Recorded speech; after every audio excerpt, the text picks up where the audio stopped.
Okay, guys, have at it. How's it feel? It feels good. It's a goal every year to try to win the league, and this, obviously guarantees us a share of it. And we'd like to go down and take care of business Saturday to win it outright. But it's been kind of a long grind through the conference season, especially when you start out behind and the team in front of you never loses. So it's been about 8 weeks of grinding, but the guys have handled it well, and hopefully we haven't worn ourselves out. We're getting ready to play our best ball. But I'm really happy for our kids. They earned this one. Talked about how proud you are of them. Is that primarily because of how they had to chase Baylor and Baylor was so good this year? Yeah, but I think there's more than that. I think that we dealt with some stuff that's been pretty well known publicly, and with basically very little fault to the guys. I mean, obviously Silvio made a bad error, huge error in judgment the one time, but other than that, the guys have handled the distractions as if they're even not distractions, and that can be taxing on a team and mentally. But I think they've been great. I think they've acted maturely, and I meant what I said. Of all the teams that's been hard to win the league, this has been as hard as it has been to win the league, especially when you're looking up at a team like Baylor. The vast majority of it. With you talk about the distractions with the response to the allegations maybe coming tomorrow. Do you think those distractions you're not worried about that now because with our players? Right. No. But our players aren't. There's nobody on our team a part of any of that. That's attorneys dealing with the NCAA. And to be real honest with you, I'm not a part of that. I haven't spent much time on that, preparing that and doing that. So the response is obviously due tomorrow at some point in time. I don't know the time, and I'm sure that we'll get it in, and I'm sure that'll speak for itself. But I haven't let that bog me down as a distraction. It certainly won't moving forward. I just look at that as that was something that needs to happen from a mandatory standpoint. There's but it's no more than what we knew it was 3 or 4 months ago. So it's just the next play. Also, Doak, tonight, did you know he would be able to play 35 minutes? I didn't know. I knew yesterday he'd probably play, but on Monday it was 50-50. And even Bill Calgo said, I think he wants to try, and I think he can. He's stable, but it's really swollen. So, and today at shoot around, I knew he would probably play pretty well, because at shoot around I said, Doak, just get loose. You don't make it sore. He said, no, I'm practicing. So I knew that he felt pretty good. He had a little adrenaline in him today, and that was without question the most aggressive I can remember him to start a game. I thought he was great. Bill, even though you guys have been chasing Baylor, you've had a lot of games that aren't super close, at least compared to the past. When they kind of threw their punches tonight, it seemed like you guys really enjoyed it. Like, do you think this group? I think enjoyed it was a little bit of a reach, but you have two guys go 9 of 11 from 3. Obviously we didn't guard them.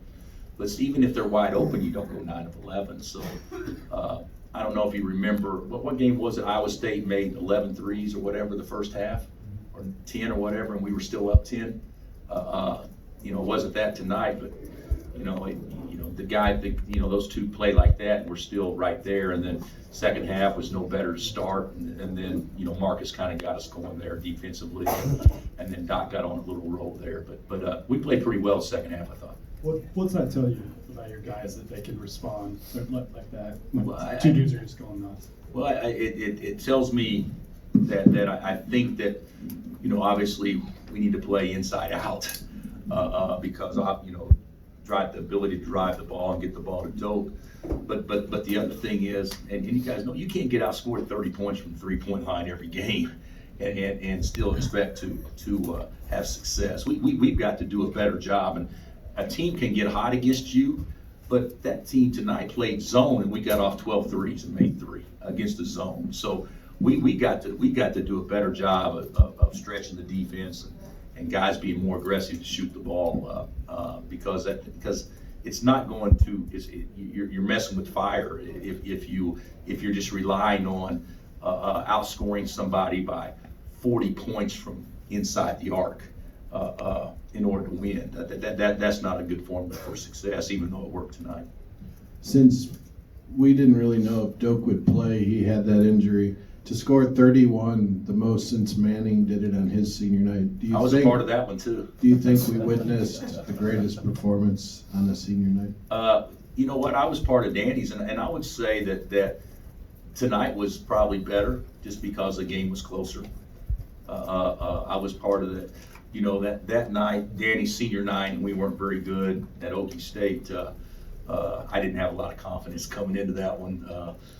But I think because the game was close, I would say tonight was probably 31-14-5. That's pretty dominant. Bill, Doak's had quite a few of these over here. He's had quite a few of these pretty gaudy stat lines as of late. What's been most impressive to you about the way he's kind of closed out this season? I think his aggressiveness. At K-State he wasn't aggressive early on, and he hesitated making a move, and that's how he turned his ankle. But he like today, he just caught and went.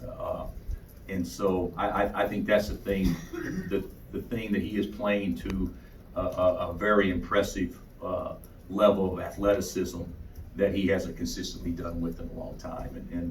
And I mean, he's hard to score around over. He's hard to score around. He's hard to score when people beat our perimeter players. He changes everything. So, but I think the biggest thing is he's just kind of playing like he knows this is the last go around. Yes. Bill, it might have been Devon's last home game too. I guess what'd you think of him tonight? I thought he was solid. I don't know that he was great, but I thought he was solid. You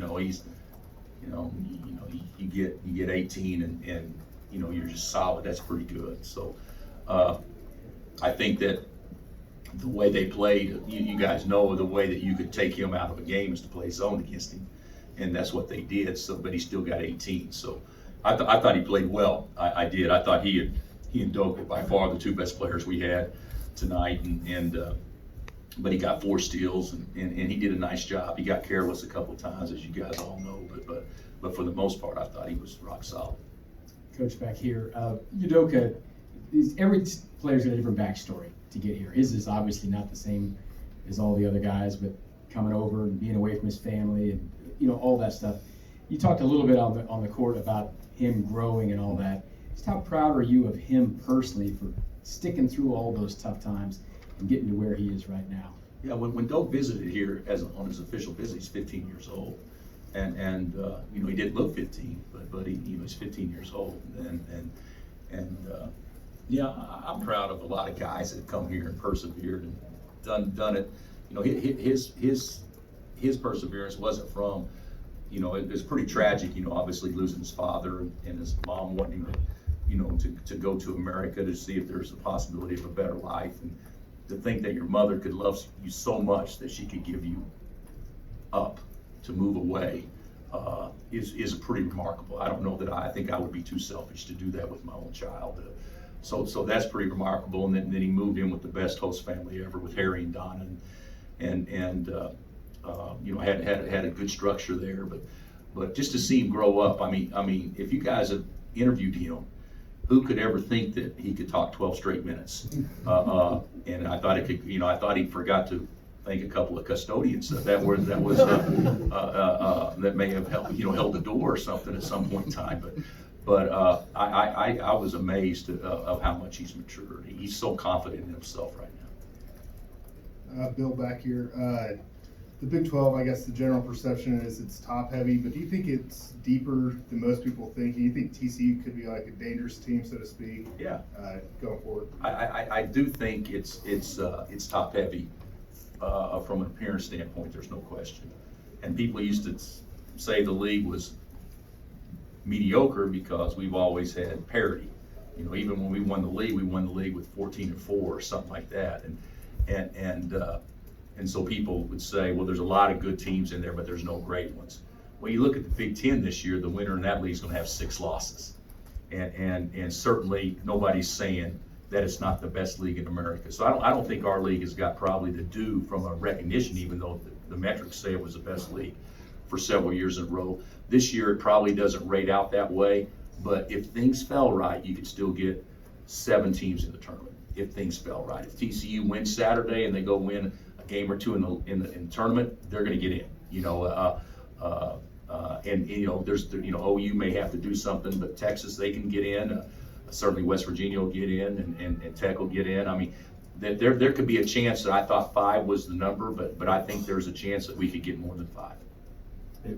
What does Silvio's role look like now? I don't know. I know he's going to travel with us, and he'll suit up. I don't know that doesn't mean he'll play or play much or anything. You know, we've been kind of set in how we've done things and everything. And David's played really well, so I don't see Silvio's eligibility impacting David's minutes. So I don't know what that'll look like, but I do know he's paid a pretty heavy price. It's basically costing the season, and so we'll be excited to have him with us. You ever get all those smiles, your coaches listening to those speeches? You guys, does that ever get old? I mean, or does it? No, it's great. It's great. You know, it's great. I thought Isaiah was great too. And he's more quiet than Doak, but no, it never gets old to see guys have success. Now, if we hadn't won the game, I don't think that I would have probably enjoyed it as much, but it's always nice to end the season on a good note. And other than last year, it's the first time since 2005 that we haven't celebrated senior night with the Big 12 championship. I also want to ask you about Tech. Just what's the challenge of going down there this weekend? A loss doesn't hurt you. Maybe you guys are needing a little rest still. I mean, how's it going to be to stay sharp? I think it's the best of all worlds for us. It's just go down there and let it fly. You know, we're not going to be able to do much tomorrow. And Tech's a hard team to prepare for because they run motion, and that's the hardest to prepare for if a team knows what they're doing, and they do. So it'll be a hard game, and you guys saw Tech's effort against Baylor. It was tremendous Monday, and they get time to rest and recoup. You know, the way I look at it, it's not a pressure game though. You know, I don't want to say it doesn't mean anything because it does. Certainly for you know, seeding and all those things, but as far as pressure, there shouldn't be any pressure on us to perform. We should just go down there and let it go. How do you think your team will perform in pressure games from what you've seen so far? You know, I think we've done pretty well. I don't think our late game execution's been great every game, and hopefully that can get better. That may never be great though if you don't have anybody that can create separation off the bounce. Well, you gotta run something to go make a basket rather than have a guy just jump up and shoot it. You know, so there's going to be times where we don't look great in that situation, but defensively we've been pretty good late game for the most part, but we can certainly get better. But you know, what are we 27-3, and you know, we've had some, you know, the last close game that we didn't execute in or win was obviously against Villanova, and hopefully we've improved since then. Will you consider rest for guys on Saturday or limiting minutes or anything like I that? thought about, to be honest, I didn't know how Doak or Marcus would be, but I thought about not playing either one of them. But Saturday? yeah, but the way that Doak looked tonight, and Mark told me he felt good. So if their health says they feel good, then we'll positively play them. But if they take a step backwards, then there would be a good chance we wouldn't. But they seem to be doing fine after the game. All right, Coach.